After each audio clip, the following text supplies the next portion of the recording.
Good morning, আমি Anamika. Welcome to my another blog. রবিবার 3টা সকালবেলা শুরু হলো এক কাপ গরম গরম চা দিয়ে। চা খাওয়ার পর মা বললো আমার হাতে হাতে একটু কাজ করে দে শোনা। তারপর মার সাথে হাতে হাতে কাজ করলাম, মাকে একটু সবজি টবজি কেটে দিলাম।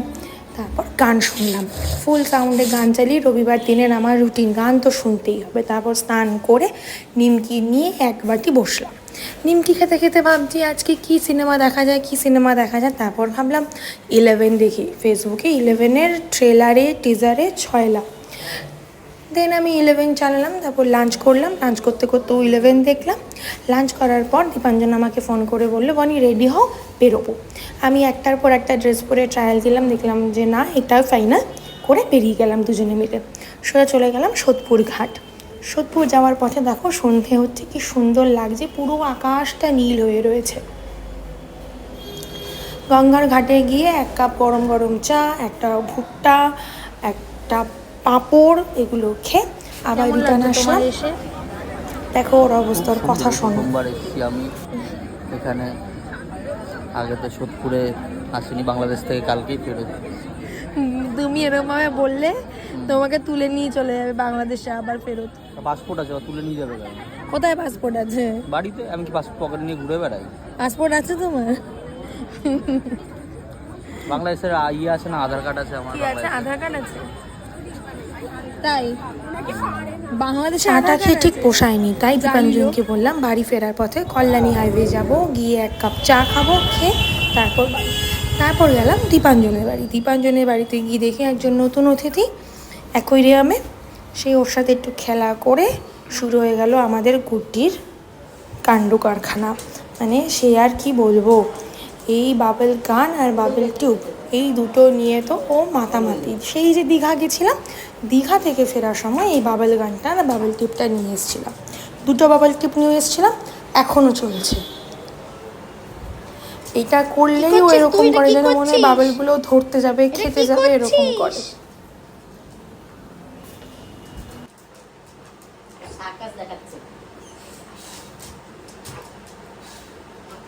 বাবা,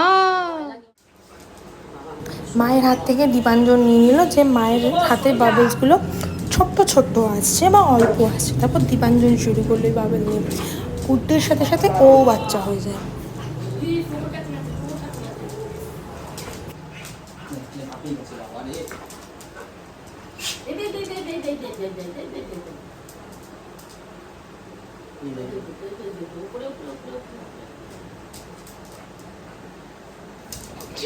এই বাবেল টিউবটা রাখতে না রাখতেই বাবুর চিৎকার শোনো।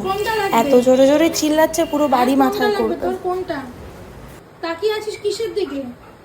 কোনটা? চিৎকার কর, বল কোনটা লাগবে, মুখে বল কোনটা লাগবে, বলো বুদ্ধিমা, বলো। হ্যাঁ, কোনটা লাগবে তোমার? ওলে বাবা, কোনটা লাগবে সোনা তোমার? এটা লাগবে? যেই দীপাঞ্জন হাতে তুলে নিল, অমনি ওর আনন্দ আর দেখে কে। আবার লাফাঝাপা শুরু হয়ে যাবে। ওরে বাবা, এটা পুরো চার্লি, এটা আমার চার্লি পুরো।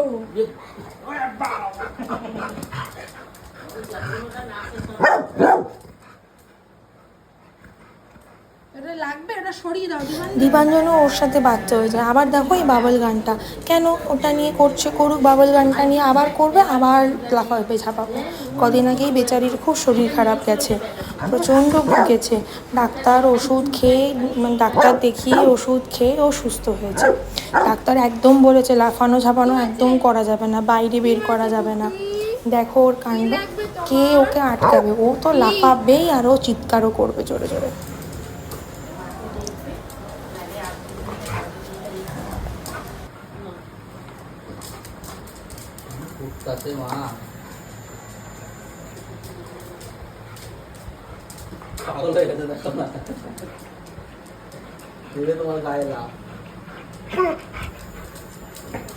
এই লাফানো ঝাপানোর চক্করে ভেঙে গেল বাবল গানটা।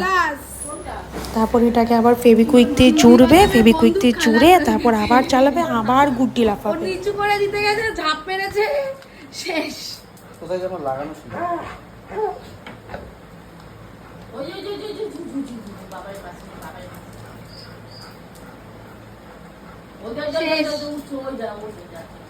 সাপারে তো মনে হয় না শেষ হয়েছে দেখি, ট্রাই করি লাস্ট।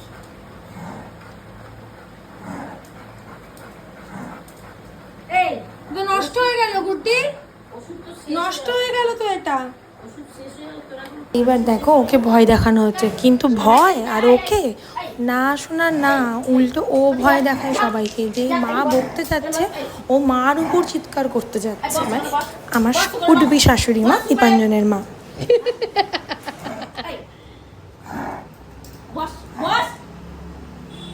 মারছে মারছে, কোনো ভয় আছে ওর? কোনো ভয় নেই, যতই মা বকা দিক ওই লাঠি নিয়ে মারতে যাচ্ছে।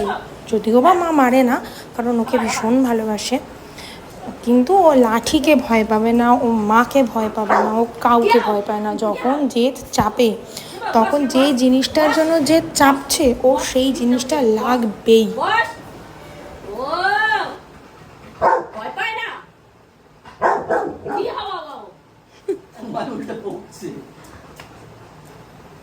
কি নিবি, কি নেবে? যা ওখানে যা, যা, ভয় পায় না, কান কাটা কুকুর বলে না, এটা সেই হচ্ছে।